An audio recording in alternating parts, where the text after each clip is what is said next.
Hi, everyone, and thanks for tuning in to the Organizing to Victory podcast, where we're talking garage politics. My name is Lee Perry, and we're interviewing today Aaron Lewis, a returning veteran who started a nonprofit here in Orange County called the Framily Support Network. He's doing incredible things to support our unhoused community and advocate for affordable housing.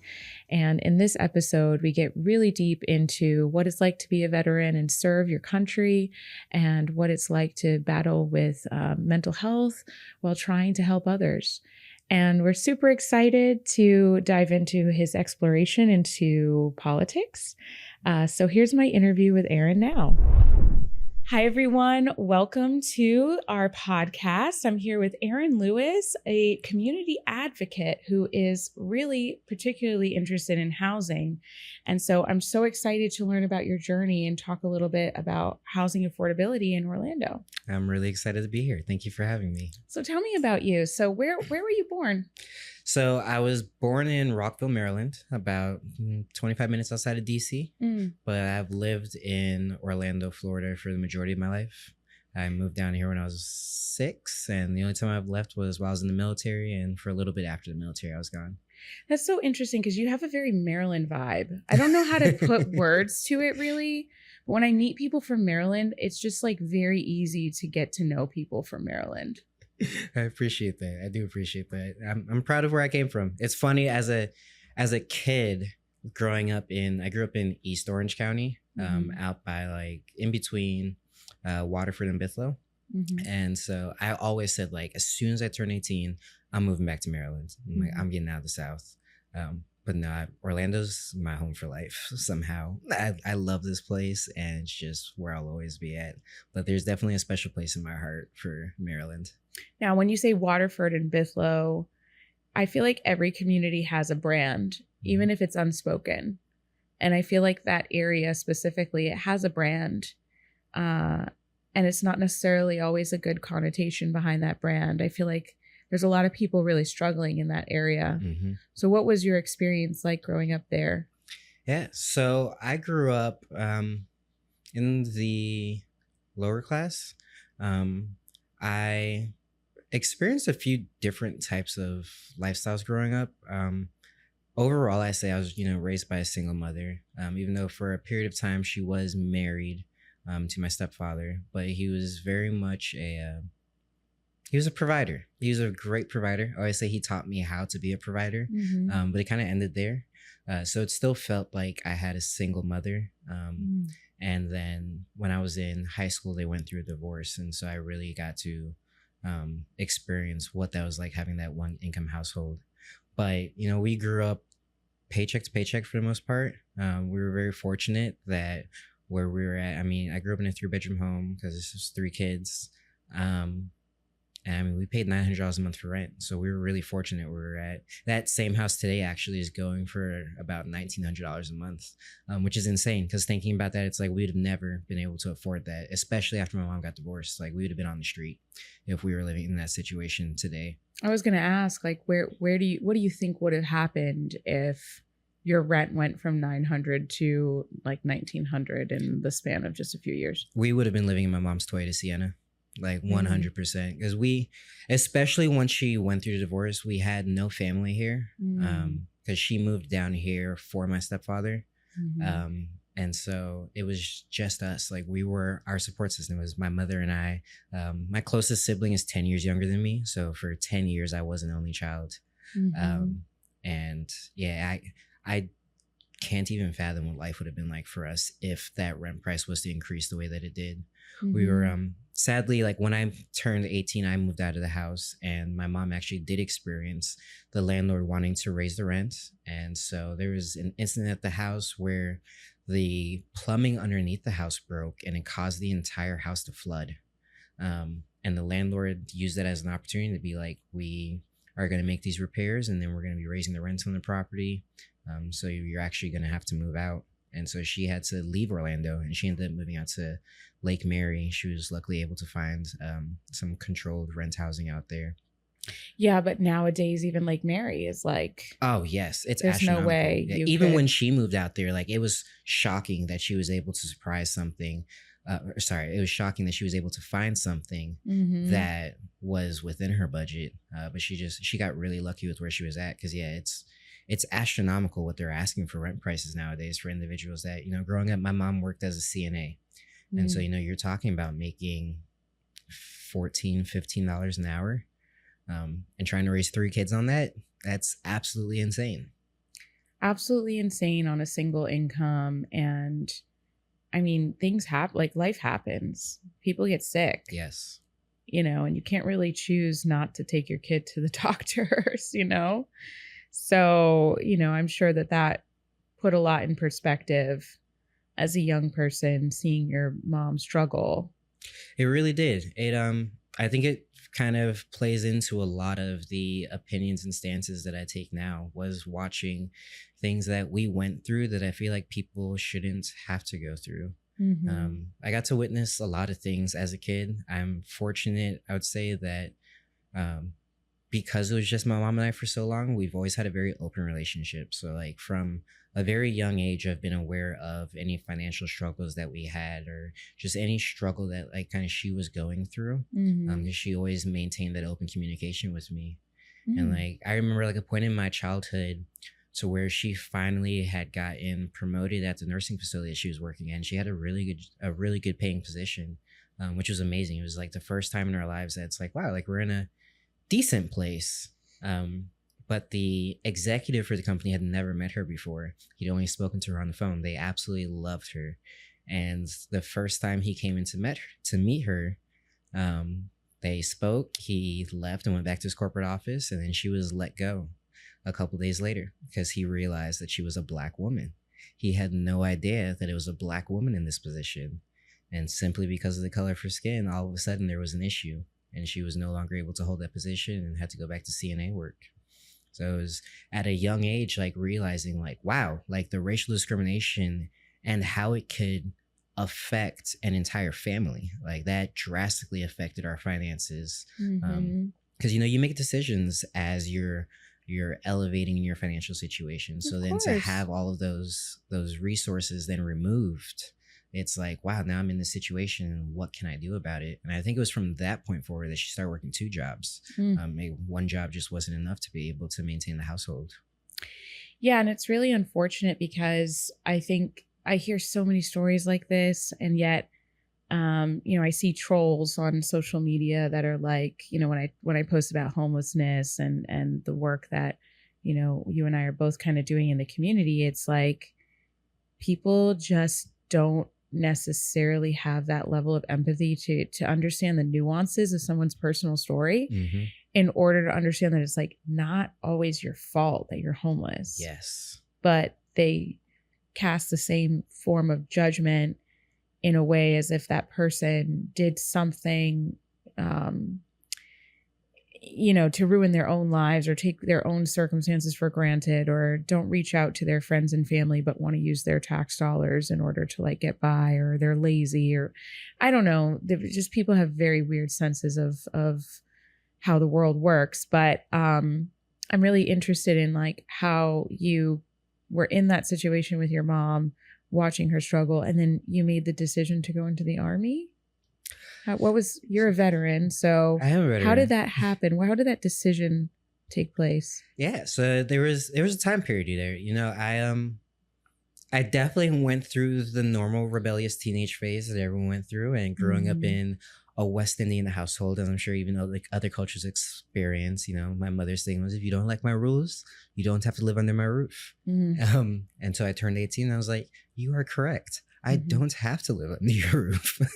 So I moved out, and I actually ended up moving from, again, living in East Orange to living in Oak Ridge. I lived off Americana and OBT. So it was a very big change for me because I went from growing up in suburban Orlando to now living in one of our more low income areas. And it was a big culture shock, and I had to take on adulthood on my own. This was the same time period that, as I explained, the situation with my mom, where she then had to relocate to Lake Mary. So because she was going through those struggles, she wasn't someone that I could lean on for support necessarily. And so I found myself really just leaning on the individuals around me. Mm-hmm. And that led me down some interesting paths. I dealt with addiction for a little while, just kind of being surrounded by the wrong influences. And it reached a point in my life where I was like, this isn't the life that I've planned for myself. This isn't the life that I want to live. And so I need to separate myself from this if I'm actually going to be able to achieve the things in life that I want to achieve. And that's when I made the decision I was going to join the Army. So I was 20. Just before I turned 21, I turned 21 in basic training when I joined the Army. Wow. Yeah. I couldn't imagine being 20 and making such a life change on my own. Like that's... I did it quick too.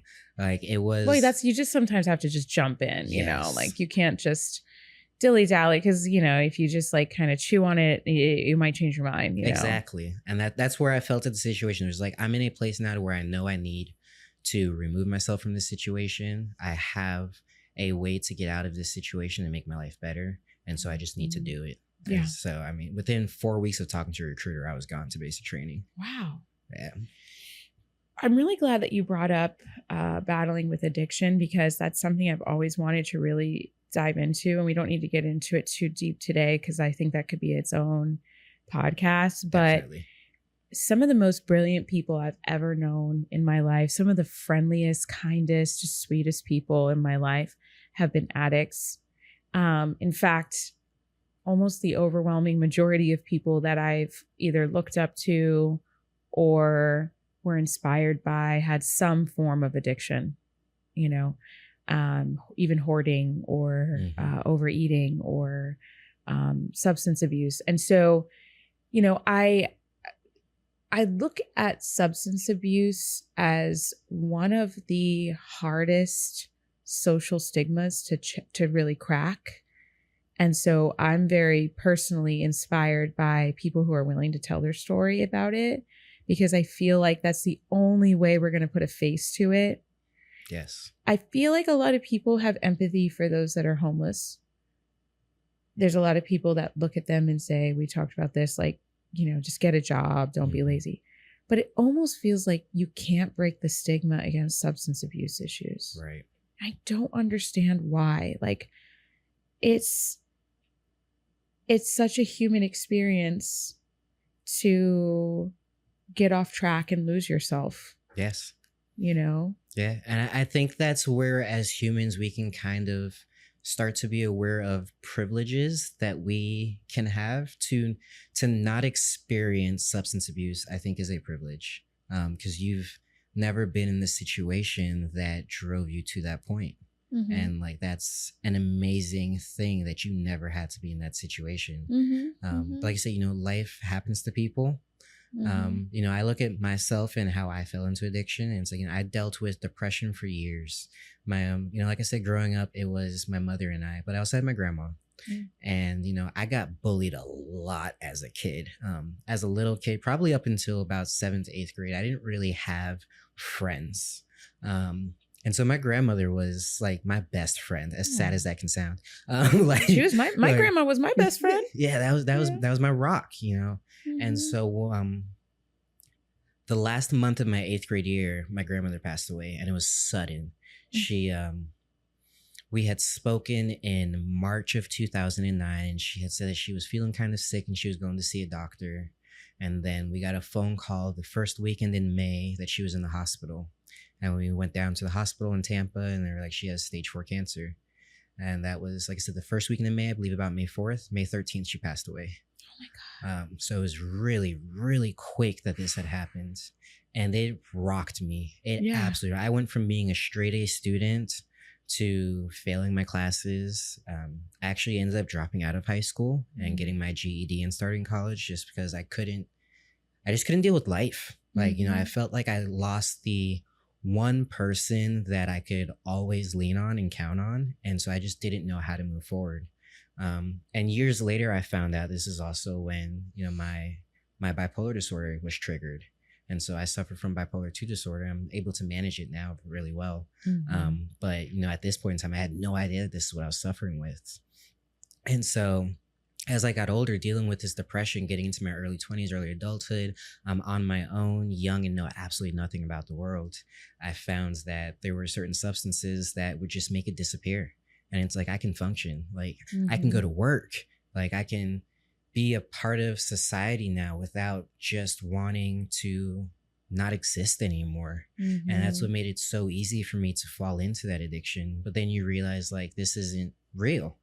Like, yes, I may be able to do these things when I'm on this substance, but it's not actually helping me. It's not fixing anything. Those feelings are still there, which is when I finally was able to get to the point of being like, if I'm going to heal me, I need to remove myself from the situation so I can get away from these substances and really take the time to focus on myself and how I can move forward. That's really beautiful. Thank you for sharing your story, because I think a lot of people need to hear that right now. You know, there were 3 kids that committed suicide in Orange County, in Seminole County Public Schools just last week. In 1 week, 3 students from 3 different high schools committed suicide in the same week. Jesus. And it's really hard to fathom that. But then you hear a story like what you just expressed, and in my head, I think we don't teach coping skills. No, at all. And we don't teach how to exercise the other muscles that we have, not just to build on empathy or productivity, but to build on the muscles you need to fight depression, you know, or the muscles that you need to build on so that if and when you do try a substance, it doesn't take hold. Right. Yes. And that is definitely something that I would like to see fixed in our school systems is, you know, preparing us not just for the intellect that we need for life, but for the life experiences that are going to be ahead of us. Like, right. You turn 18 and life hits you like a freight train. It is absolutely insane how unprepared we are for the world out there. And it's like, you may understand that you need to go to college, that you need to get a job, and that you need to pay your bills, but you're not prepared to deal with, you know, close deaths. You're not prepared to deal with losing your job and not being able to find another one. And just all of these challenges that you can face as a human being in life that you will mentally have to overcome. There's no amount of intellect that's going to get you through these situations. It is a matter of, are you emotionally prepared for this? And we kind of depend on parents to do that, which in a perfect society, like, yeah, our parents will make sure that their children are emotionally strong individuals, but we don't live in a perfect society. And we have individuals that are growing up in 1-parent households. We have individuals that are growing up with no parents in the household. And I'm not even talking about like individuals in the foster system, just having absent parents. And so you learned nothing to prepare yourself for the life that you're going to have to live ahead. And that's something that we can really improve on as a society. And I do feel like the Army becomes a net to catch people that slip through those cracks. I think the New York Times just did an article last week that told different stories of different folks that are newly recruited into the Army and all their backstories of having a child for the first time, you know, not planned, not being young, and not having the financial capabilities to really provide, or, you know, getting in and out of trouble or whatever. There's so many different reasons, but I feel like the Army has been a lifeline for a lot of people. My family's all veterans. Like, my mom and dad were both in the Army. My uncle was in the Navy. But they all have very interesting stories as to, like, you know, my uncle was wild, and apparently that helped him get in line. My mom was literally, I think, given the choice to either, she was like a gang member, so she was either given the choice to like go to jail or join the Army. I think that was kind of like what they did for young people who convicted a crime, is give them the option to join the Army and work off their sentence, basically. And so you find yourself in situations where you realize that the Army and our military has really become a gap filler for people who are in destitute situations. And I think that could be a really beautiful recipe for miracles, but sometimes it can be a recipe for disaster too. Yes. So I'm curious what you've experienced and some friends that you might have made along the way. No, and I'm glad you said it that way, because that's my thought process behind it. Is, the army can be an absolutely amazing, life-changing experience for individuals, but it shouldn't be our primary stopgap, because there's the pros and cons that come with it. I always say that my army experience, the good days made up for the bad months. And I word it like that very specifically. You have really good days and you have really bad months. They last. And then there's the fact that, when you're lower enlisted, for instance, like, you make such little money as a lower enlisted soldier, you can qualify for food stamps. Yeah. Like, which is absolutely insane. So insane. And like that's just broken. Yeah, it's horrible. And then when you combine that with sign-on bonuses, so it's like, I'm going to give you a $40,000 sign-on bonus, but then I'm only going to pay you $1,500 a month. So you're taking that $40,000 sign-on bonus and you're like, oh, I could buy a house, I could buy a car, like, because I've got these large amounts of monies I can just put down. But then your monthly payments show up and it's like, I can't afford these monthly payments and to save, and now I have a kid, or now I have to relocate, because you're in the military. You can go from being where I was in Fort Riley, Kansas, to being in Fort Lewis, Seattle. So you have to pick up, relocate, and start over again, and your income doesn't always match that. And so it can be a really volatile situation for individuals, which I think is also what helps, though, because you're in a volatile situation, but also in one to where they're not going to let you end up homeless. There is that fallback as long as you are in the military. And I think that is what helps people, is if you end up in a bad situation, you do have somewhat of a support system, as well as you're forced to learn how to overcome those situations. We say in the Army all the time, adopt, improvise, and overcome.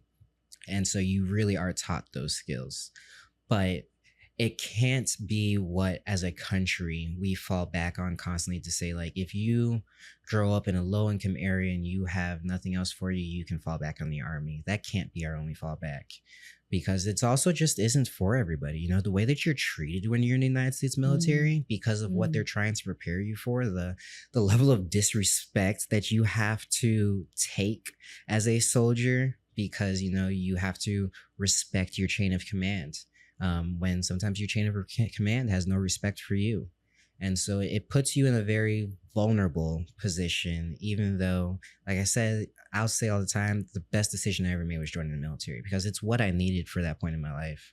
But I'm also very glad that I joined at 20 and not fresh out of high school.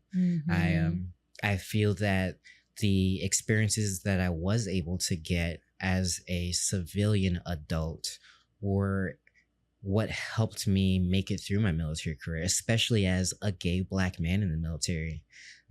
When I first joined the Army, I told all my friends, I was like, all right, when I'm going through basic, like, I'm just keeping my business to myself. Like, nobody needs to know that I'm queer.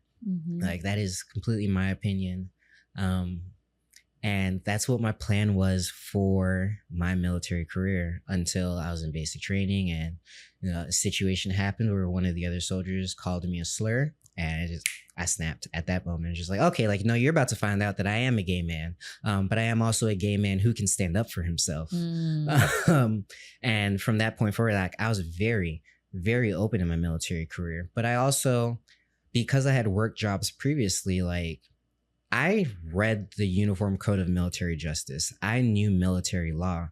And so I didn't have any issues while I was in the military, because I did everything within policy. I did everything the way that it was supposed to be done. And if anyone came at me, I was able to quote policy back to them on how they could not come at me that way.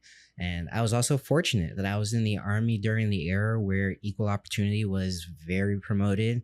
The sexual harassment and assault response program, we call SHARP, was very active. And so those were issues that they took seriously. I fear for soldiers that are in the military right now.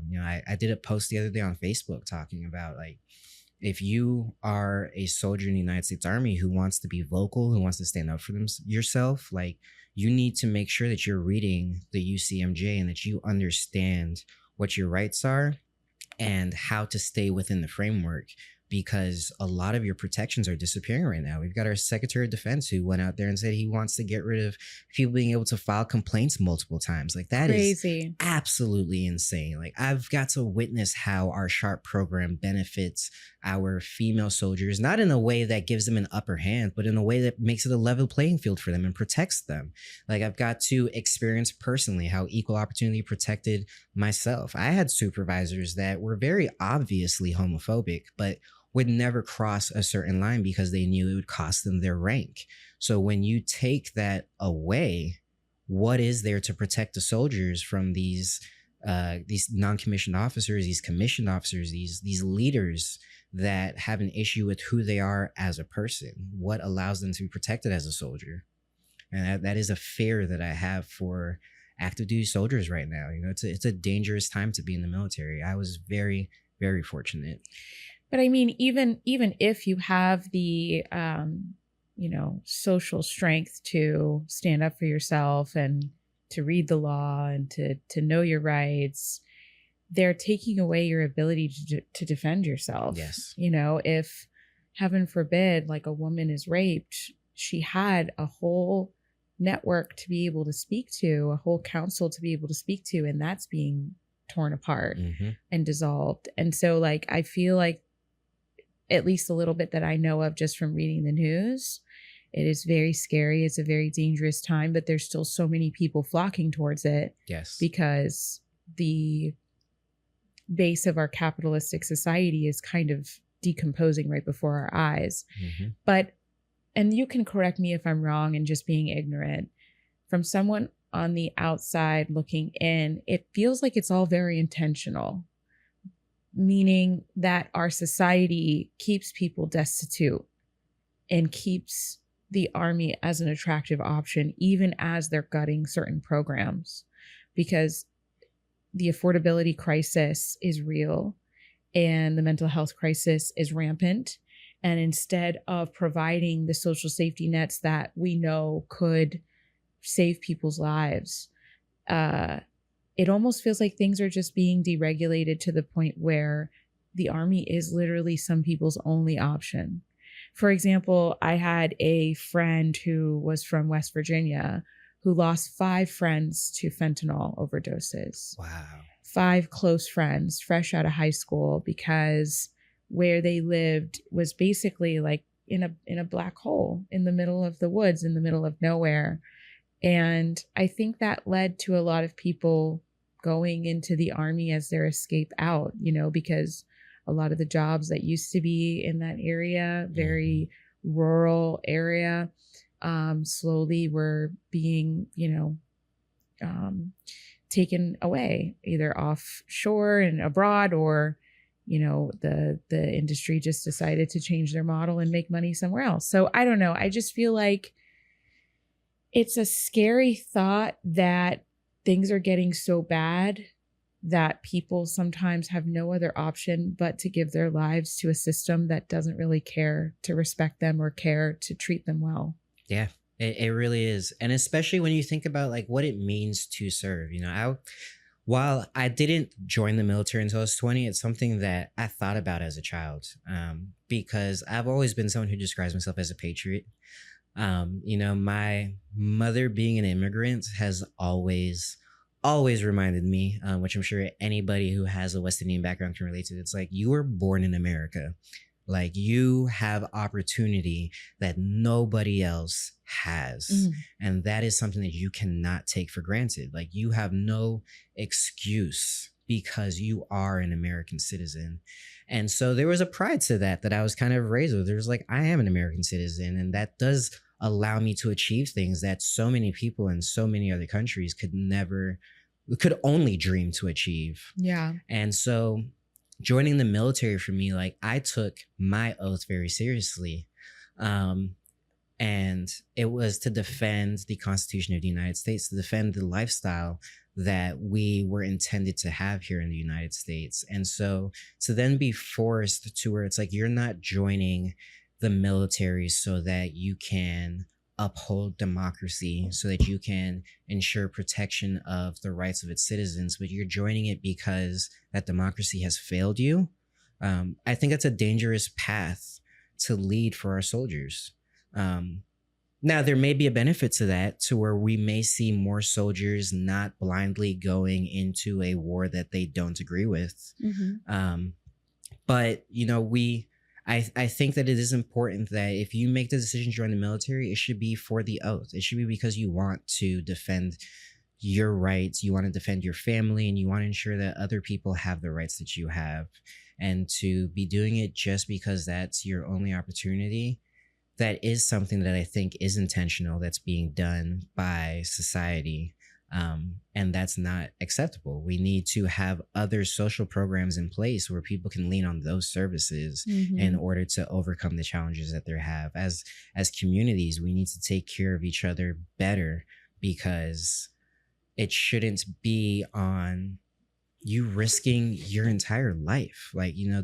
I'm very fortunate that while I was in the military, I never saw combat. I had the distinct privilege of being able to train our NATO allies. I spent time in Germany and Poland working with almost all of our NATO allies. And that was an amazing experience, but I never had to go into a combat zone. But I have friends that have gone to combat zones. I have friends that have lost people very close to them in combat zones. And to think that someone's life could be lost simply because they couldn't make rent one month. And instead of ending up on the street, they were like, you know what, let me just go and join the military so I have a roof over my head. And now they have no life. And that's heartbreaking, that's what led to that. It's one thing to make the decision that I'm going to sacrifice my life for my country, but to have to sacrifice your life for the hope of stability, that's an entirely different story, in my opinion. Yeah, that's really interesting, because I feel like a lot of film has kind of sensationalized the military experience. And I don't know if that's intentional, but it feels like growing up, that idea of being the top patriot is joining the military and serving. And you're the real world superhero with this badge of honor and the level of respect. But then driving around and seeing so many homeless veterans is just like disgusting to me. And I realized that even as a very small child, that like what's on TV just feels so fake in comparison to what I see on the streets. And I never really understood all of the systems at play, but it seems like it's a triple failure almost, because we're failing to be transparent with people when we advertise the American dream and the American story by telling some falsities in the military complex of our society. But then we're failing people again by not having those safety networks in place to ensure that the military isn't someone's only destitute option. Right. And then we're failing them again when they leave and give their time and give their life and give their body. Like that age period is when you're the most active and the most flexible, but it takes a toll physically on you. So that as you get older, your medical bills are probably going to be higher because you've been exposed to more chemicals, more physical, constraints, all the things. And so you get out of the military, and at least every veteran that I've spoken to who struggled has just said that the things that you're promised are not enough, you know? And I'm sure that there's some folks that just don't know how to manage their money when they get out. But there's some others that, they just thought that they would have had a little bit more of support. Yeah, 100%. You definitely get let down. Again, I'll say this a lot. I consider myself a very fortunate individual. So because I was able to go into the military when I was a little bit older, I was able to talk to people who were a little bit older than me and had gotten out already. So they're like, hey, when you go in, make sure that if you ever get injured, go to sick call. Don't listen to what your leadership tells you. If you get an injury, go to sick call. You need it on your medical record. any little thing, make sure that you report it so that it's on your record. And so when I got out of the military, which I was medically retired out because I actually was injured, I was set up because I had all those things. You know, if I got hurt, I made sure that I went and got checked out, even if I was going to get yelled at by my sergeant. It was like, Sergeant, like, yeah, you're going to yell at me, but like, I'm still going to go to the doctor and get this checked out because I got hurt at work, just like if I was a civilian. And so in the civilian world, you have workers' comp, and in the military, you've got the Veterans Administration. And so, you know, I'm fortunate that I was able to get all of my medical stuff taken care of. But I've talked to so many veterans that weren't medically retired. They just got out. And so when those injuries that they never reported caught up to them, it's then a battle of trying to convince the military that, no, this happened while I was in the military.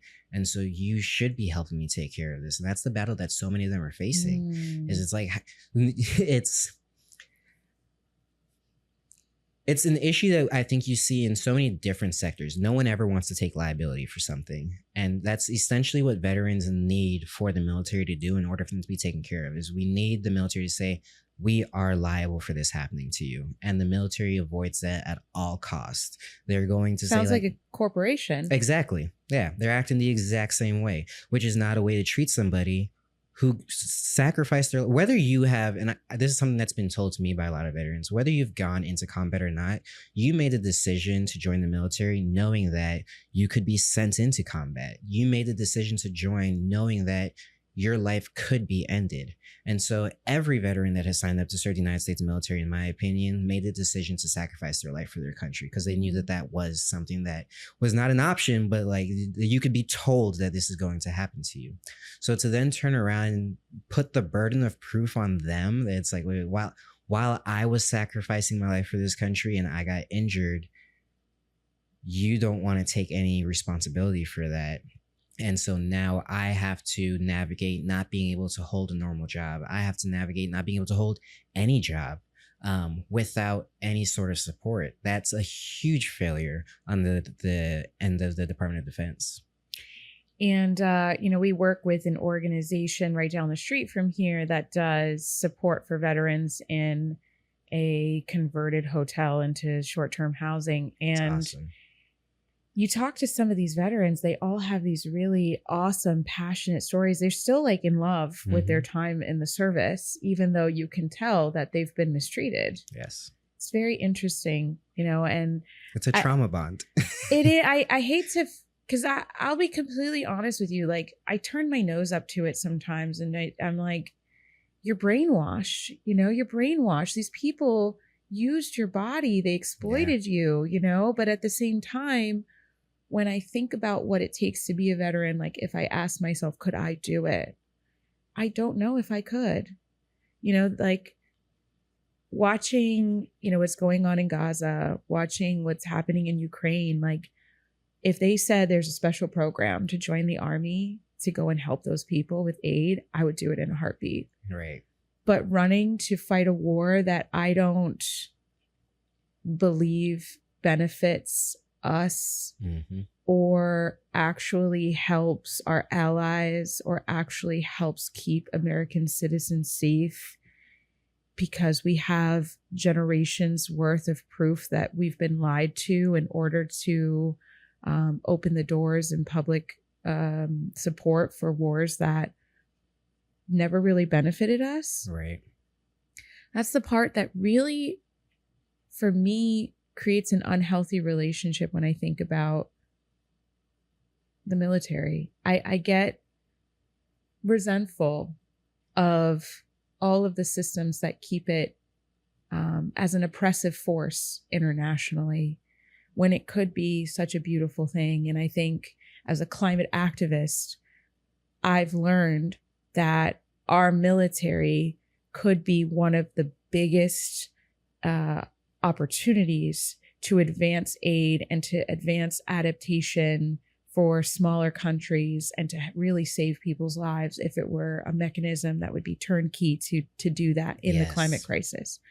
But it's just being led by the most selfish, greedy, bigoted people that refuse to look at it that way. They use it as this like like look at my army. Yeah. It's a symbol of our power in our country and how much we control. Yes. And that makes me disappointed in my country. It does. And what's really sad is that bleeds down into a lot of the leadership. And that really is what it becomes. I had the misfortune of taking my oath for the United States military about 30 minutes after Donald Trump took his first oath as president of the United States. So the only commander in chief I've experienced is Donald Trump, and now I get to watch him as a civilian leading our military.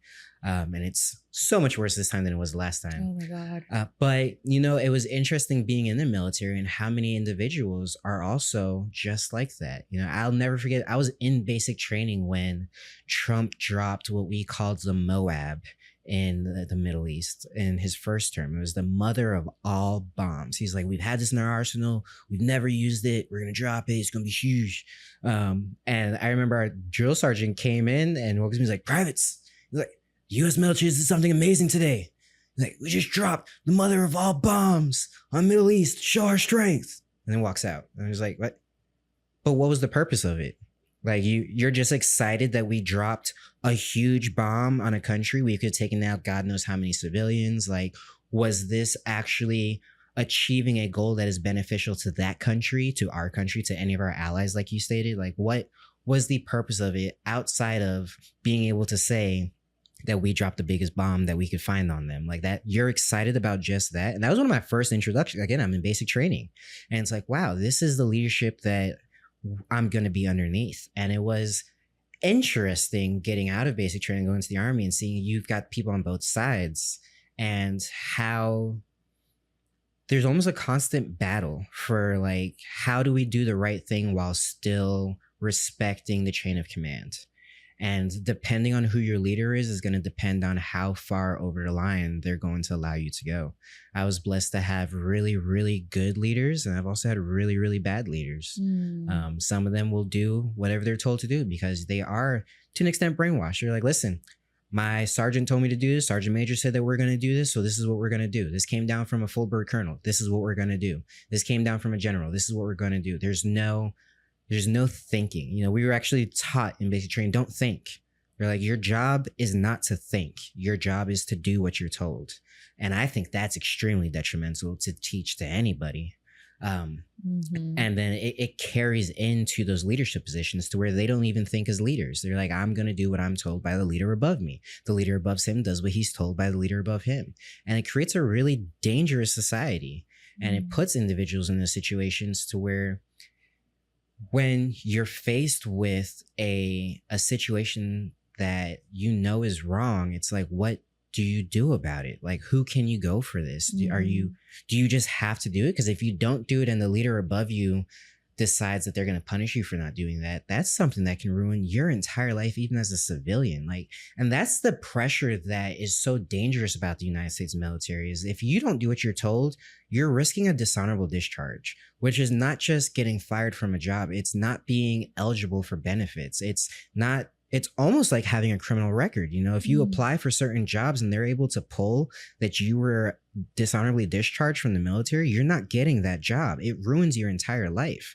So you're then forced into a position to where it's like, do I go in and pillage this entire village because I was told to do it just so that my life isn't ruined, so that I can still take care of my family that is back home? Or do I stand up for what I know is right? And that's a horrible position to put individuals in, especially when, like we were talking about before, they're coming from destitute situations. So then it's a matter of, in your brain, you're thinking like, am I going to go back to having to sell drugs? Am I going to go back to having to live on the street and have no future after sacrificing X amount of years for my country just because I decided to stand up for what is not right? That's so crazy. I didn't realize there was so much leverage. And again, I can't help but tie in the parallels of a corporation. Yeah. Because right now, corporate greed is leading a lot of large industries into this exploitation of their labor force that's like unlike anything I've ever seen. Now, mind you, it was bad in like the 20s, and kids were getting their fingers chopped off before we had childhood labor laws. But I'm just saying that there was a time in American history where you were able to have benefits and have a single family income that could support you and your entire family. The white picket fence idea.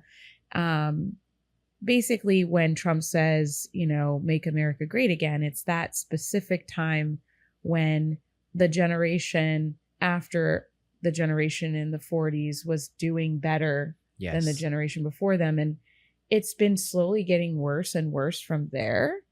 But it's because of that same exploitative behavior of corporations that is threaded in our capitalistic society that leads people into these destitute situations where they become homeless, etc.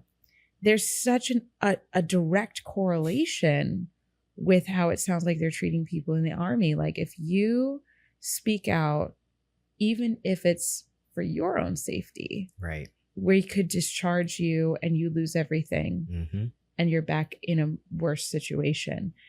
That's what companies do to their people. That's why our healthcare is tied to your employer when it shouldn't be, right. Because now that's leverage over your head to just shut up and do what you're told and just keep feeding the fire so that the corporate overlords can continue to make a profit. I don't know. But so I'm interested in hearing now. So you get home, and how did you feel leaving? I was heartbroken leaving, honestly. Oh, really? I was. My medical retirement kind of came out of nowhere. I had just gotten moved into a new position, and I absolutely loved what I did. I was about to be promoted. And I had met my husband, because my husband and I met while I was in the army, and we had just gotten married. We actually got married about a month and a half before I was medically retired out. Oh, wow. And so like when we got married, like the plan was like, all right, like you're re-enlisting, I'm re-enlisting. We're going to move to Seattle. We're going to both put in to go to Fort Lewis. And, this is something that we're going to do for 20 years. Like, we're going to do our full 20 and retire out. But, I ended up having some medical issues, and it just, as they kind of explored everything, they were like, listen, like, you're in a combat MOS, and the condition that you're in right now, you can't run anymore. Like, so it's like, we can't deploy you. And then, that's also when I really started to understand that I had bipolar disorder, since like with my mental health and medication that I was on. So we were just like, okay, like we can't put you in what they call an austere environment. We can't send you to the Middle East. You can't be in these kind of environments while you're going through these things. And so I was medically retired out. And so it definitely was a heartbreaking experience. But also the type of person that I am, like, I very much bounce back quickly. And I think part of that kind of comes from just the way that I grew up, that understanding, like, no matter what situation my mother was put in, her focus was always on, I need to provide for my kids. And so for me, my focus is always on, I need to provide for myself, my husband, my family. And so it's like, yes, this is heartbreaking. This is what I thought I was going to spend my career doing, and then be able to step out and continue serving the community. But no, like, I'm stepping out now. And so it really was just like, I need to take some time to kind of find what my next move is going to be, which is what, caused me to not move back to Orlando right away. I moved to Maine, of all places.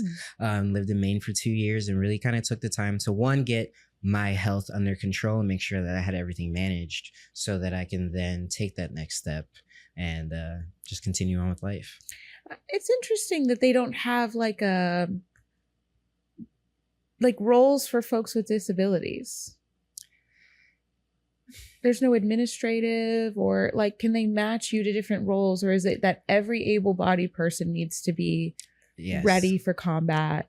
Yeah, every able body needs to be ready for combat. And it's worse now. Like, when I was on a permanent profile for about a year and a half, which means that I had a doctor saying these are his limitations, and he cannot cross these limitations. The new directive that's come down from the Department of Defense, if you're on a permanent profile, you're getting discharged. Wow. And so, just in general, like something as simple as, I had a permanent profile for, I can never pronounce it correctly, pseudobarficolitis, which is essentially getting really bad razor bumps, which is very common for people of color, because we the way our hair it curls up, it can Yeah. cause those ingrown hairs. And so I remember for the longest time, I wouldn't get on a profile for it. I would shave every day. My face looked atrocious, and I can visualize it specifically. I had a sergeant walk up to me while I was in Germany. He's like, Amade, he's like, if you look at a razor, your face is going to start bleeding. Go over to the medics and get on a profile. You are not allowed to shave anymore. And that was a direction that I got. I was like, yes, Sergeant. And I went and did that. And it was amazing for my face. Like, my face was very grateful for it. But now they're saying that they're going to kick soldiers out of the military for that because they cannot shave. And It's so bizarre. It's so insane. And so if you have a temporary issue, yes, there are admin positions that they can put you in. But anything that's permanent, no, they won't keep you in for it, because the idea is that even a cook in the army can pick up a weapon and go into a village if he needs to. And so if you're not able to do that, they don't want you. That's so interesting, because there's reserves. Mm-hmm. So you would assume that the reserves would be enough. But you think. I don't know. I don't know. Is like the size of our military is what the size of the next 3 combined. So I mean, there really is no logical reason as to why those accommodations cannot be made, because there are definitely roles within the United States military that don't require you to have to be able to achieve certain metrics. Even just medical, Correct. But no, it's all this idea of being able to say, we can drop X amount of people into your country at any given time and take you over. And so the more people that they have where they can't say that, they feel like it makes them indefensible, which is, for lack of a better word, it's just idiotic. Like, when you look at the numbers plain and simple, there's no reason to be acting that way as a military. Insane. So tell me, so you get home and you move to Orlando. Like, what's your passion? What's absorbing your time now? So when I first came back to Orlando, I actually came back to really dive into helping with politics. The time that I was taking while I was in Maine, I was watching Maxwell Frost run for Congress. Mm-hmm. I was watching Anna Eskamani's campaign. And at the time, I was also watching Nikki Fried's campaign. So it's like, wait, can Florida get a Democratic governor? Like, that would be phenomenal. Mm-hmm. And so it's like, yeah, I'm going back home so that I can really start talking to the community that I have back home, about who's running and why it's important for them to pay attention. And so when I came back, that's really what my focus was like, I need to understand what the issues are now in Orlando, because it's like, obviously I know what I grew up with and what the issues were. I know what the issues are where I grew up at, but I want to come back now as an individual that understands what the entire metro area is experiencing and how different levels of government can work together to make this entire area a better area. And that's really what my focus became. I came back and immediately, I actually immediately reached out to both Nikki Fried and Anna Eskamani to be like, listen, like, I think that you're amazing and I would love to come in and work on your campaign and help out however I can. And where I found that I was able to excel was just within the circle that I was in. I came back and my friends were in so many different places, like, because it went from, we were high school friends fresh out of high school to now everyone's in their lives. I had left and come back to this. And so it gave me access to a lot of different spaces. So I was able to go in and start having these conversations and getting the people in my circle to start paying attention to what was going on around them, which was really rewarding. And that's what I kind of continued to do. It led on to, before I left, and this will kind of lead into the next thing I'll talk about, before I left the military, while I was living over in the Oak Ridge area, I met my 2 best friends. My best friend Grace and my best friend Kayla. Kayla and I have technically known each other since we were in elementary school, but we just never became friends. And then Grace and I met while I was working at Chipotle at the Millennium Mall once I moved over to this side of town. And so we always called ourselves the Framily. Because we didn't have strong familial support systems. And so we really depended on each other. And so when I came back from the military, reuniting with the family, we were all back in the same place for the first time. Because after I left, Grace had also left and gone out to the West Coast for a little while. And we decided, it's like, we want to give back to the community. Like, Grace is a veteran. She's older than I am. So she was actually the friend that I spoke of that gave me a lot of advice before I went in. And so both of us being medically retired, we were like, we have the time. And so rather than, yes, we could find a career to get into, have double our income, live nicely. It's like, we want to give back. Like, and how can we do that? And so that's when we started focusing on like, what's the biggest issues going on right now? And housing became that focus. It's like, there's a huge housing crisis here in Orlando and in Central Florida. And so we decided to start the Framily Support Network. And we're like, let's try and fill some of these gaps. Because I'm a believer that anything can be accomplished. Like, I believe like almost anything can be accomplished. You just have to make the decision to put the resources towards it. And so we kind of looked at what were the causes of homelessness in the area, what were the resources that were available to these individuals, and how can we help with that? And so that's where Framily came in, or the Framily Support Network came in, to be like, all right, we've got these support centers, we've got these funds that are available for rental assistance, for eviction prevention, for relocation. And so what is stopping individuals from using them? And it's like, it's accessing them. It's making sure that they have all the paperwork that's in there. It's the bureaucracy that MAGA loves to complain about that they're getting rid of, that isn't actually helping anything. But like those parts of the bureaucracy are what stop people from being able to access these systems. And the solution is not to get rid of all of these processes, but to have ways for them to work through them. And so that's what we became. Is it's like, you want to move into a house. That's your end goal. All right. Well, do you have a job? All right. So we need to get you a job. Do you have your social security card? No.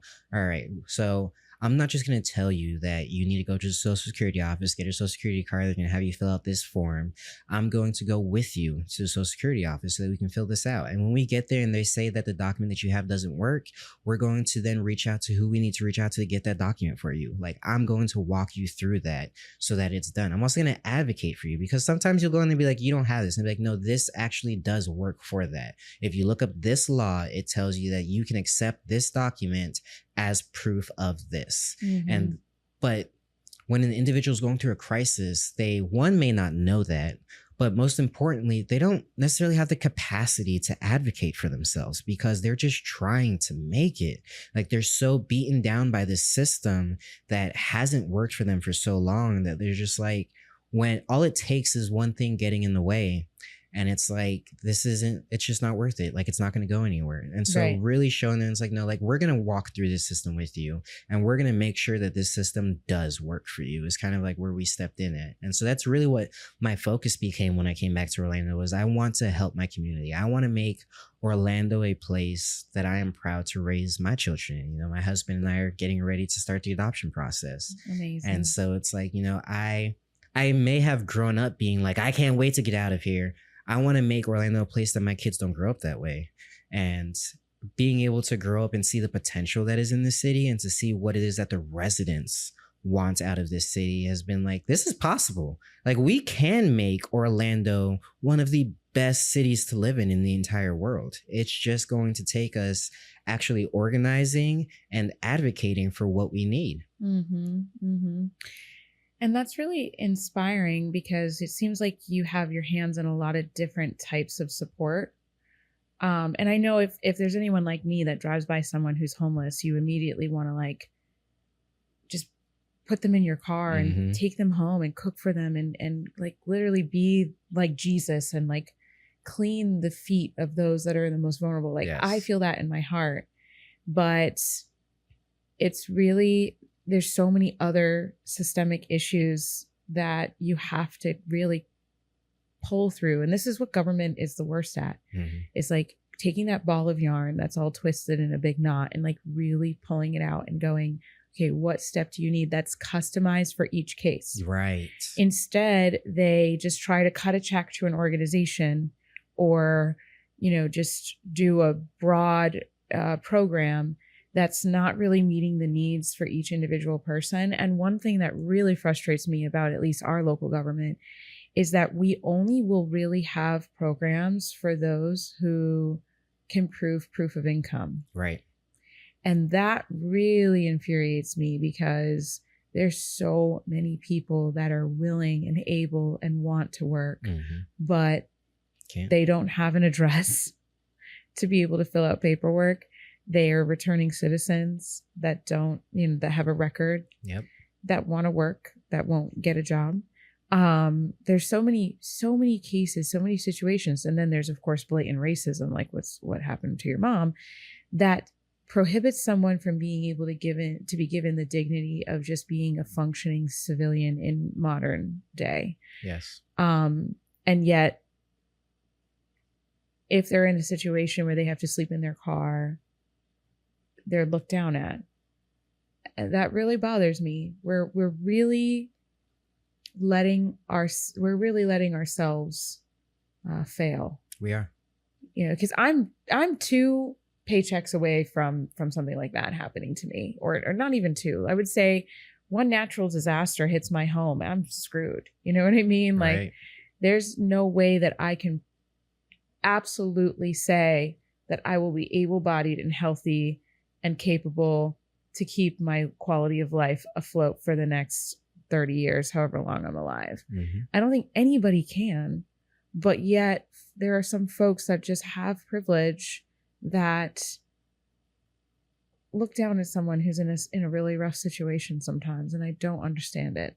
I don't. It's because you never know what somebody is going through. I have, even in recent times, this year alone, I'll be very open here. I want to say at least 3 times this year, my electric got cut off. At least 3 times this year that happened. And part of what caused the financial situation I was in is like, my husband also suffers from mental health, and it reached a really bad place about 1.5 years ago, where he had to stop working and he was in and out of the hospital. And so it was just my income coming in, and I had already started this work that I was doing. And so I'm not paid through the nonprofit whatsoever. My only income is my disability that I get from the VA. And so I had to make a decision of, it's like, do I stop helping people, or do I just do the best that I can and we face these situations in life as they come? And that's the decision that I made, was to continue helping individuals. But it meant that there were, a couple of days. So most recently, I think over the summer, we went about 3 days that we had no electric in the house. And it was just waiting for that next check to hit. That's all it was. And was that because I made bad decisions? I mean, some may say so, but for me, it was because I made the decision that my husband's mental health was more important than me saying, hey, no, you need to go and find some job. And for me, taking care of my community was more important than being like, I'm going to stop doing this so that I can go and make money to, be able to make all of these ends meet. One of the situations where my electric went out is because, I was putting money into the organization. We had people that we wanted to take care of, and I was like, we'll be fine. It was like, especially at that point in time, money was so tight. I was like, we ain't got no food in the refrigerator anyway, so we don't have to worry about that going bad. So I'm like, the weather's not too bad out. Like, yeah, we're going to lose electric for 2-3 days. It's not a big deal. We've got battery operated fans. We'll get through it. But there are people that are out there that don't have the roof over their head. Our rent is paid. So I'm like, we have this roof over our head. We have a bed to sleep in. We've got our cell phones for entertainment. And, we can stream that onto something bigger.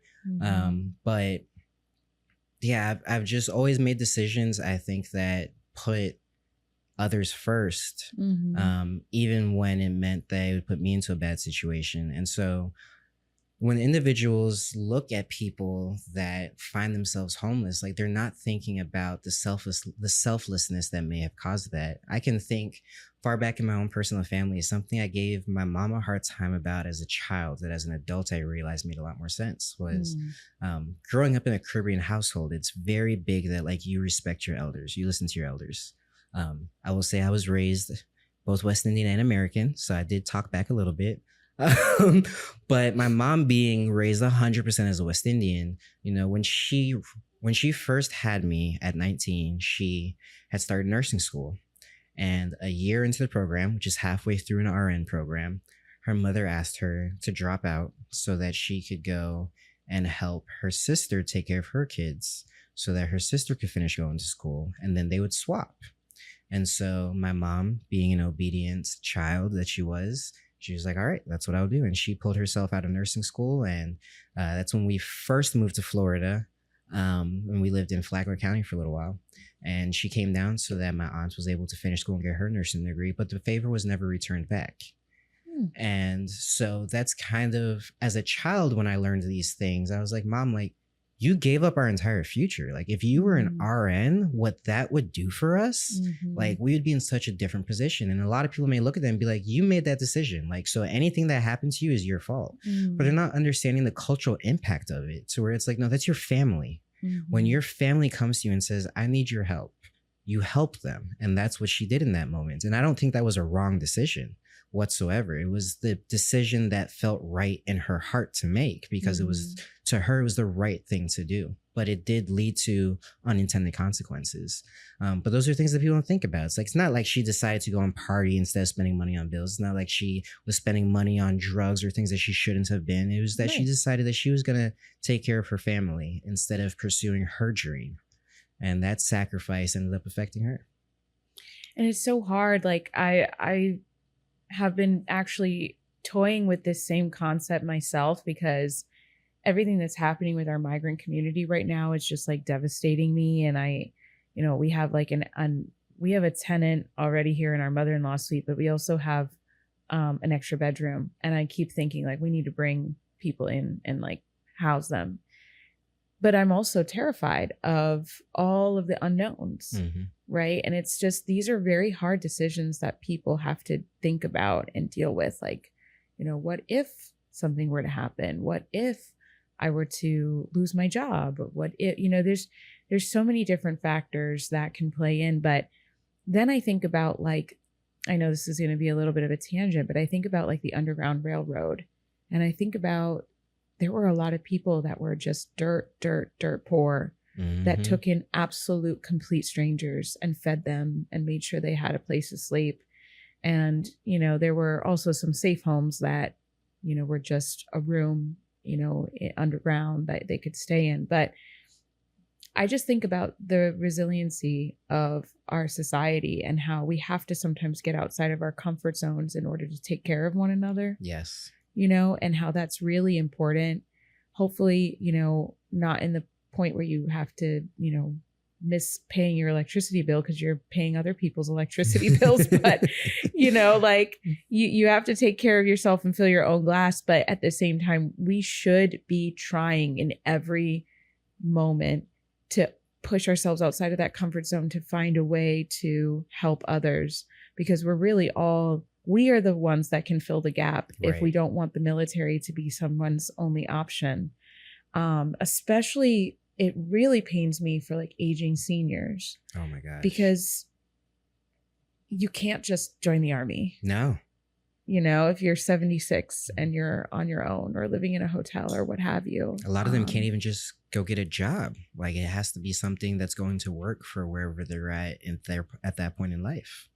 And assisted living and all the healthcare and all the medication, like that's all so cripplingly expensive that we're just turning our backs on folks that are so elderly, that are probably in pain, living on the streets. That really, really bothers me. But I really appreciate the work that you're doing, and it sounds like you're kind of going in a direction where you're starting to contemplate getting more politically active.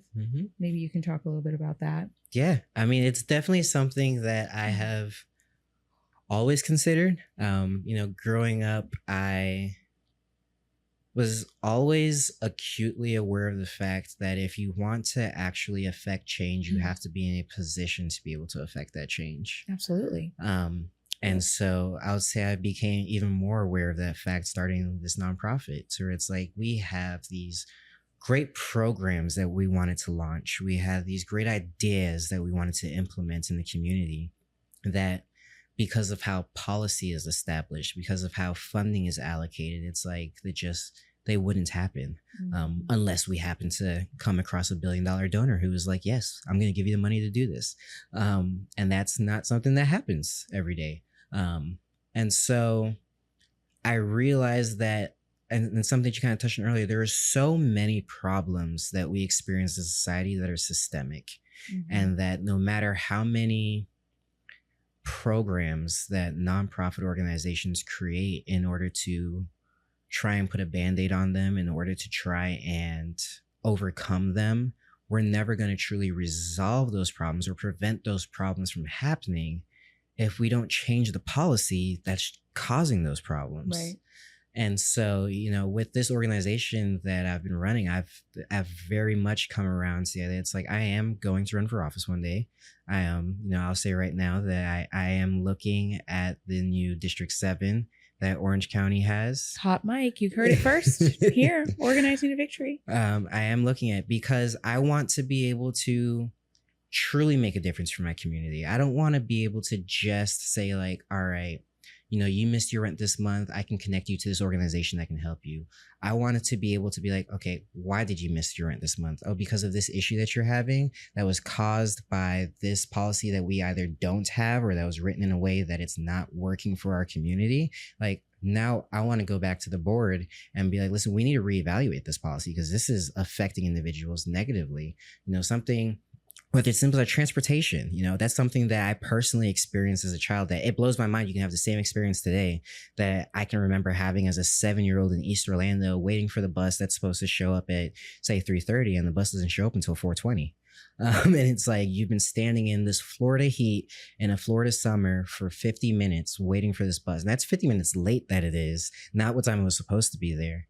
Not all the time you need to be on the bus. Exactly. In order to get to a job if you don't have a car. Like when we first moved to Florida, my mom wasn't a U.S. citizen. And so she didn't have a driver's license. My mom got her green card after she got married and got her citizenship while I was in the military, actually. So that's still very new for her. And so like a vehicle wasn't something we had access to unless my stepdad happened to be off that day while they were together. And so we were forced to walk long distances. Oh my goodness, the places that I walked with my mother because the public transit wasn't reliable. And then when it came to her trying to find a job, much less having to find something that's under the table, but having to find something that was within walking distance because you can't depend on public transit in order to be able to get to that Unless job. you leave 3 hours early. Right. Which if you have children that you need to make sure that they're taken care of, like you can't allocate that much time. It's the math doesn't math at all. No, not even a little bit. And it's really sad that that's an experience that I had growing up in East Orlando. Like I'm envisioning right now, like standing at the bus stop on the corner of Alafay and 50. And that's an issue that in 2025 that individuals in Pine Hills are still experiencing, that individuals throughout this entire county are still experiencing, that it takes them so long to get to work, like you said, on the bus, much less the time that they spent waiting for that bus. It's an impossible equation that's keeping people purposefully oppressed. Yes. And, you go to, I lived in Italy and it was so in the smallest little village in the mountains, we could just get on a bus. Right. And just get on another bus and just get on a train and just go across the entire country without even really needing to study a map. And I had no cell phone. I had no cell phone the whole time I lived in Italy. So navigating it as an 18-year-old was seamless.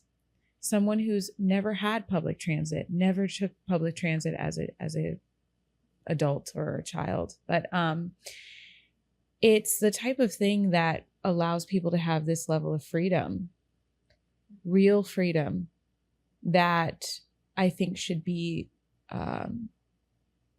kind of communicated to the masses as a gift. I think there's a stigma with transit. Oh, yes. And that's unfortunate. There's a stigma to affordable housing. That I think, I'm in politics, so that, I do consulting, I do campaign work. And as a climate activist, like I never, ever thought I was going to get into politics. Like I was planting trees, I was doing urban agriculture, I was living my little dream. Right.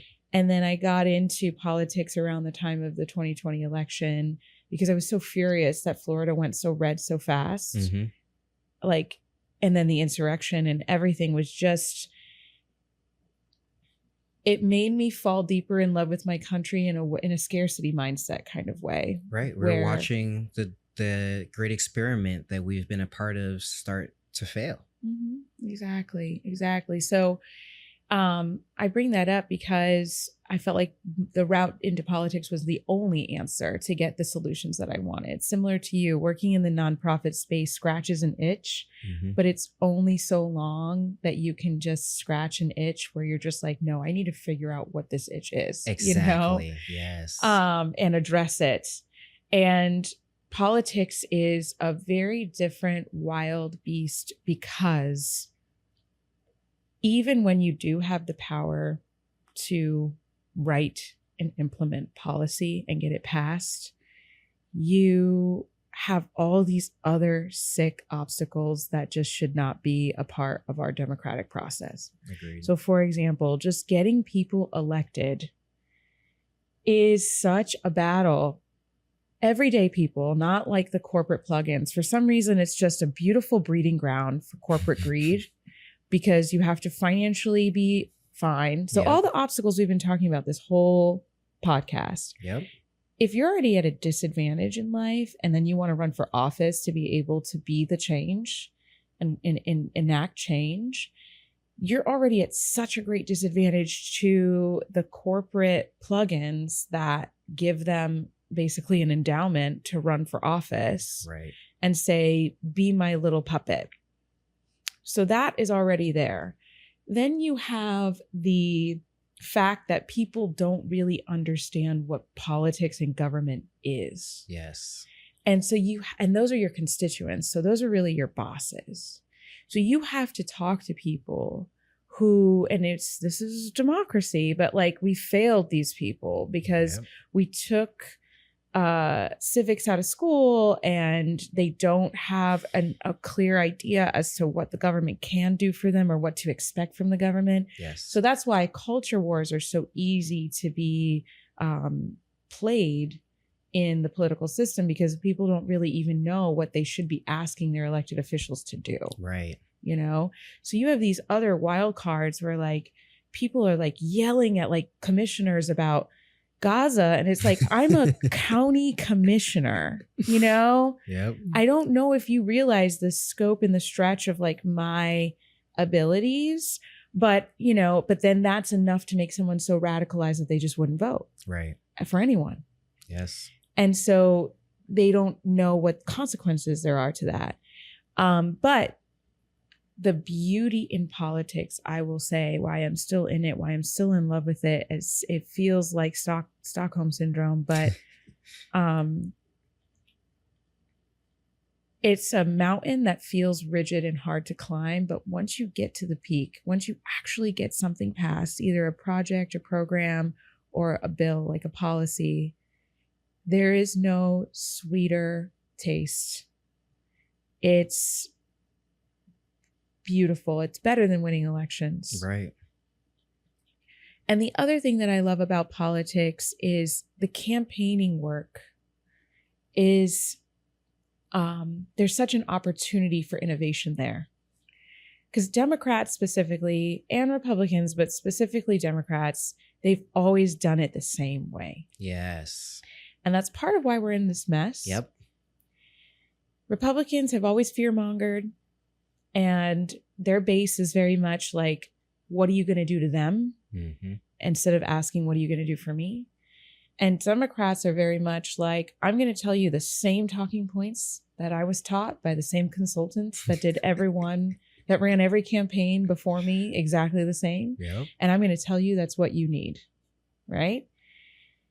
Right now, my style of campaigning is like storytelling. It's like content creation. It's like I'm a director. I'm like Spielberg. And I'm able to like take someone's personal story and the problems that are facing the community and show the focus of those stories as part of the problems that can lead to a solution. Yes. And that makes people gravitate towards it. So campaigning to me is so much more than winning. It's winning is great, and that should be the goal. And the policy, that beautiful mountain I told you about, that sugary sweet taste that we all want to get to when we have that power to write policy, that should be the goal. But campaigning can shift cultures. Bernie never won the the presidential election. Yeah. But he shifted and woke so many people up to politics in a way that I now see people who never wanted to get into politics say, Bernie was my reason. Right. Yes. He awoken something in this country. And so I'm excited for you to explore that. I'm very excited for it. And you know, those experiences are kind of why the journey that I have taken, like outside of the military, different jobs that I've had, I've always made sure that I was experiencing different experiences, different facets of life. And so, you know, I've done things like I've worked as a CNA as well. And so I can get that hands-on experience of what those struggles are that is affecting that community, you know, whether it's the fact that, you know, we talked about our seniors earlier, and it's horrible that right now our seniors are our fastest growing population of homeless. But even the seniors that are not homeless, that are, say, in assisted living facilities and nursing homes, they're dealing with being short-staffed because of how poorly aides are paid, you know. And aide in Central Florida is making roughly $15, $16 an hour, maybe $18 an hour if you're someplace that really needs to get somewhere or get someone in. And so they're constantly running with a short staff. I remember having an entire unit to myself when I should have had one or two other people with me. There should have been 2 or 3 of us on the unit. Yep. And so now you're dealing with an elderly individual who needs to be changed, but you're in the middle of changing somebody else. And so that person has to sit in that situation. And so it's like, what dignity are we taking away from our seniors by not ensuring that they're able to get the care that they can get? And that was an experience that I was able to get hands-on because I worked in that industry. Right. I took time and I worked as a substitute teacher in Osceola County down in Point Siena, and actually worked as a long-term sub. So I got to build some relationships with the students, and I got to really understand what it was like for these students that grew up similar to how I did, but also very different at the same time. And so when they would come to school with certain struggles, I was seeing how it wasn't this student being lazy. It wasn't this student acting out. It was the fact that the student has no support system at home. The fact that, like, he goes home from school and gets his sister from the bus stop because she gets out of school an hour, 2 hours after him, then has to make sure that she does her homework, get her dinner, and get her to bed before his mom gets home. And he has to make sure that the entire house is clean. And so, yeah, he forgot to do his homework last night. Not because he's a lazy student, not because he's a bad student, but simply because he was taking care of his household. Right. Because all he has in that house is himself, his little sister, and his mother, and that's it. And so they have to do what they can to keep the house running. And those issues that are affecting that student's ability to then thrive and succeed as an adult were all different experiences that I was able to take in to form the mindset that I have as I go into different spaces to try and solve these problems. I had the advantage of working as a corrections officer for a little while, and so I've seen the failures of our criminal justice system. Oh my God, Florida has a horrible prison system. Mm-hmm. And seeing where the criminal justice system can be improved so that we can actually reduce recidivism, and we can, you know, beyond reducing recidivism, how do we prevent crime to begin with? What can we do to stop that? And so I've really tried to put myself into these different situations to understand the facets that affect different individuals' lives and how the policies that are created in the area that surrounds them affect them personally and lead to the outcomes that they're seeing. And it's such an opportunity if you run on issues to talk to both sides. Yes. Because we're in a duopoly without us really wanting to be. We want to be in a democracy, but democracies all over the world all look different. And this particular type of democracy is very limited. And people literally will not listen to you if they hear that you're a Democrat and they're a Republican. But you have something to say. You're saying, these are the systemic issues. These are where the problems are. This is how we can literally solve it. And that's prime breeding ground for corporate greed, again, because the interests that are looking to profit off of every single aspect and every single flaw in our day-to-day life, they rely on us to be ignorant. They rely on us to be divided. They rely on us to be angry and to not want to convene together and talk through these plans and these strategies. And because of that, everything feels like it's crumbling. Right. You know, I look at, you said, you know, we have one of the largest militaries in the entire world. We have bases all over the world, even in places where there's no conflict. And I think to myself, like, could we bring those people in and help to train them to get into some of these areas where we have huge gaps in our labor force? You know, everyone wants to target migrants, but even at the peak of Joe Biden, we had 2 million job deficits across the United States where we were needing more workforce. Mm-hmm. And I look at the correction facilities here are all at a 20% deficit in staff. Police forces are at a deficit of staff, mostly because we can't afford to pay them a living wage. Right. Because even when we give them bonuses, you know, BlackRock and all of these huge corporate landlords are jacking up the rent, with inflation being the excuse, you know, and making it so that we cannot keep up with paying people to live and do jobs in civil work. So anyway, long tangent short, I feel like the Army could really be redirected in a way that could help fill a lot of those gaps so that we can improve our quality of life and literally pay people the same amount as they would be abroad, like manning some empty base in a place that's very peaceful, and bring them here and pay them to help take care of our seniors, to help get people off the streets and into substance abuse programs, into nursing programs. But instead, it almost feels like there's just manufacturing companies that develop and design bombs and firearms that just want to keep seeing those delicious contracts. Right. And so we just got to keep everything as it is. And I think that's what the problem is, because I've wondered that exact same thought, especially when I was in. I'll never forget when they told us, because I got sent over to Europe as soon as I got into the Army. I graduated from basic training the end of June, got to my unit the second week of July, and I left for Europe the first week of September. So I was in the real Army, as they would call it, for a whole 45 days before I got deployed. Okay. And I remember being on this one, we're spending 10 months in Europe training with our NATO allies.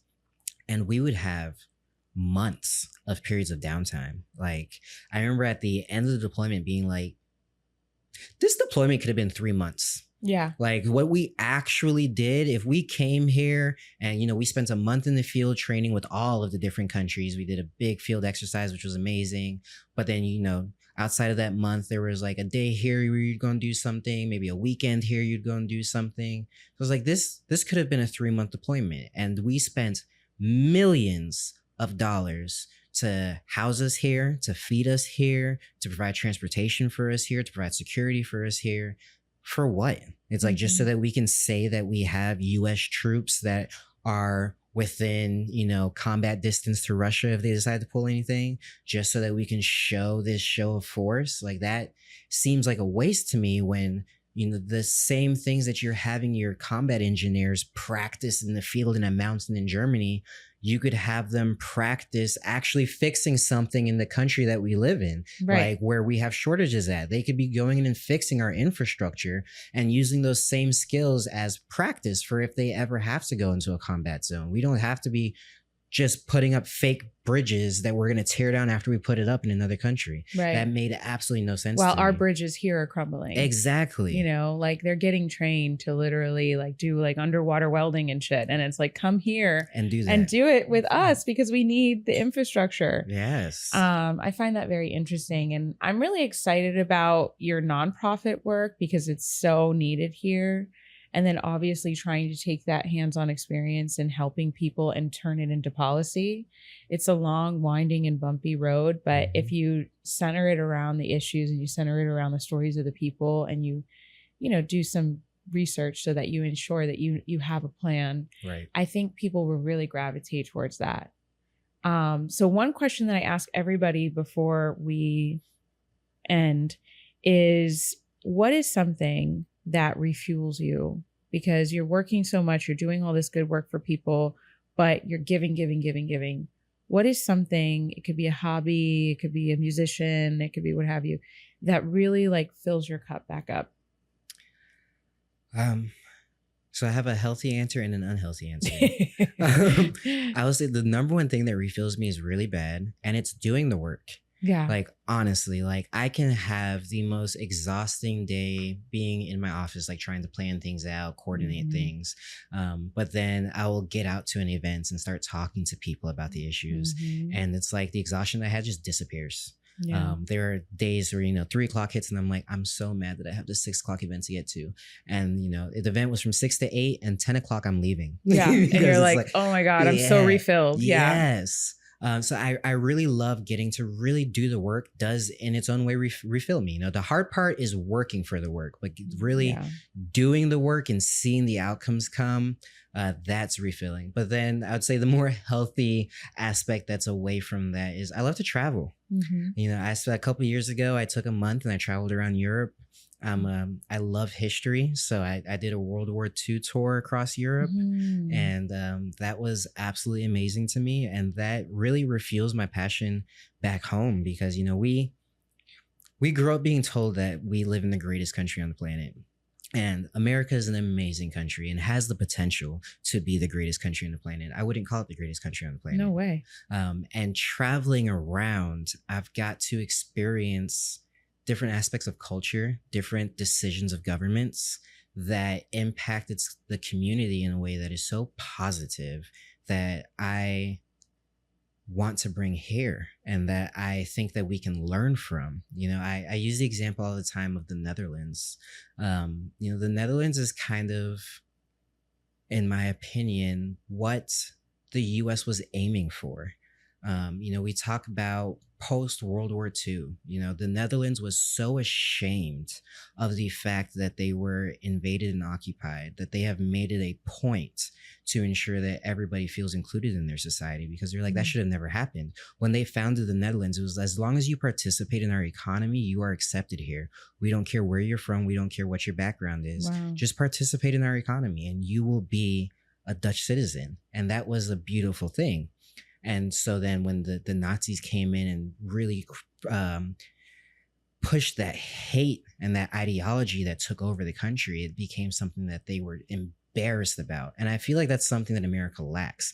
We look back in our history and we are like, we don't want to talk about that. But we don't have that lasting embarrassment and shame that makes us want to make sure that it's never repeated, which is why we're kind of repeating it right now. And that's something that traveling around Europe, I was able to see where these countries were able to look at mistakes that they made and say, we're not going to make this mistake again. Right. We're going to put these measures into place so that this never happens again. And so, I don't know, there's a joy that I get out of visiting different places and learning about the struggles that they overcame and how they overcame them and how they treat their society today. And seeing that there is a path forward to have a very healthy and vibrant and successful life under a democracy, which is what the Great Experiment set out to prove. And while we may be in a period right now to where it looks like we're failing, I think that if we can take a second to kind of look around at different examples that are out there, that we'll be able to get back on track and prove that, no, this does work. Wow. Well, that's an awesome answer. I mean, I would love to imagine a place where the United States says everyone's welcome here. Yes. And I have to look at it now that I'm in politics from the lens of how could we develop policy that can ensure that people don't have that scarcity mindset of this is the fear mongering. If you invite a bunch of migrants here, they're going to take from the pot. Meanwhile, we're sending billions abroad to fight wars that's just murdering people and decimating communities unnecessarily. But there's this scarcity mindset of welcoming people is going to take from me. And I've never understood that. But when I travel and I see how much diversity is celebrated elsewhere and how much it stimulates the economy. Yes. I mean, people party. Yeah. Different cultures have different holidays, different celebrations, and they spend money. Yep. And it's we are actually at a disadvantage the more that we try to suppress and make everybody the same. And, everyone needs to have Christian values with, but it's you're from, your family's from West India, they know how to party. Right. Yeah. I mean, my mother's from Trinidad and Tobago, and we are proud to say that we're the #1 country in the world for partying. Trinidad and Tobago Carnival is one of the biggest parties that you'll experience in the world. Oh my God. It's like we love to have a good time. As we say, like in Trinidad, it's like a fete. We are always looking for a fete, and it's about coming together as community and celebrating that community. And Trinidad's a great example to where they embrace so much of the Indian culture in that island. You're combining the Indian culture with the Africans that were brought over, with the indigenous that were already there. And so like Diwali, an Indian holiday, is celebrated largely in Trinidad and Tobago. And seeing, as you put, what it does to stimulate the economy alone, because they love to talk about the financial aspect of it. What it does to stimulate the economy alone should be reason enough for us to unite as different cultures. But even beyond that, just seeing people of different backgrounds in the street hugging, sharing food. Food is such a big thing in order to be able to communicate across cultural boundaries. That it's beautiful. I'm very proud of the background that I have. Awesome. Well, thank you so much for coming on. We'll definitely have you on again as you're getting closer to your path into politics, but it's a really great conversation, and please keep an eye on this one because I think you might be president one day. We shall see where the path takes me. I'm here to serve the people however I can. Awesome. Well, thank you so much. Thank you for having me. Good night. Have a good one, guys. Thank you so much for joining us. And please like, subscribe, and share with all of your friends. And if you want to come on the podcast, send us a DM. Go to @OrganizingToVictory or visit us at organizingtovictory.com. Get involved with this movement. We want to hear from you, and we want to bring people on here that will teach us all one more step to justice. Thank you so much. We'll see you at the next one. Bye.